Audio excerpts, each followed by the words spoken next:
this is a question from someone by the name of Akbar. It says, I have an esoteric question regarding the seventh covenant.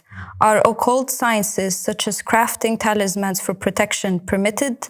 I understand that black magic is rightfully prohibited, but where can one learn about white magic, which is allowed?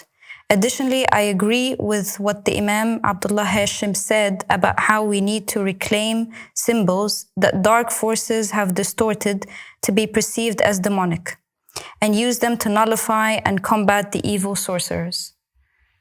There's nothing wrong with the use of talismans. Talismans are something that people have used in almost every single culture and religion on the face of the earth. There are many narrations in Jewish tradition in which Jews created, or prophets and messengers created, talismans that they wore for protection or for other purposes.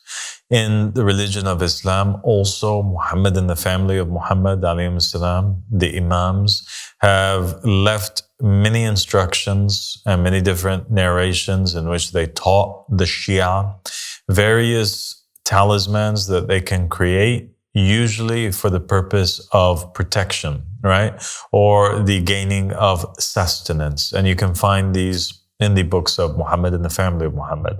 They go from, there are narrations that talk about talismans being created by writing on a piece of paper, talismans that are created by writing on the skin of a deer. You have other talismans that are basically carvings that are made onto precious stones or on rings that are worn by the Shia.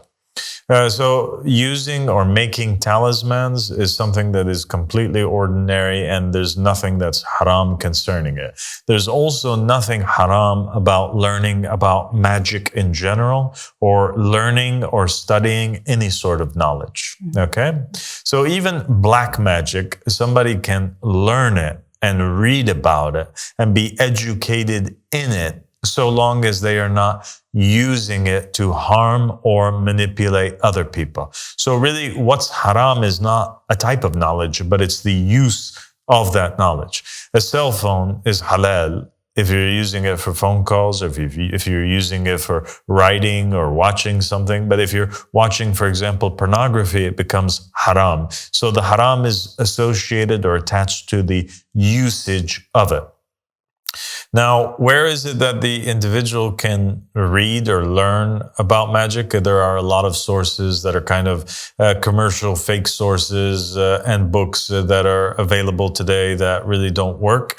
And sometimes they'll find and there are also some sources that are available that are real sources or real grimoires that teach the individual how to learn about authentic magic. Okay, so you have a book called The Picatrix, for example. That's one authentic source. You have Shams al-Ma'arif is another authentic source. You have also in the countries of India and Morocco, many people that are well versed in these sciences. If somebody's interested in learning, they can look into maybe going over there and studying under somebody who has a particular amount of knowledge. But you have to be careful that you're not being taken advantage of and robbed, essentially. And for me, learning this is not a priority in this day and age. I would advise anybody to just focus on learning the da'wah and learning the religion of Allah subhanahu wa ta'ala and learning monotheism and learning all those things which benefit them from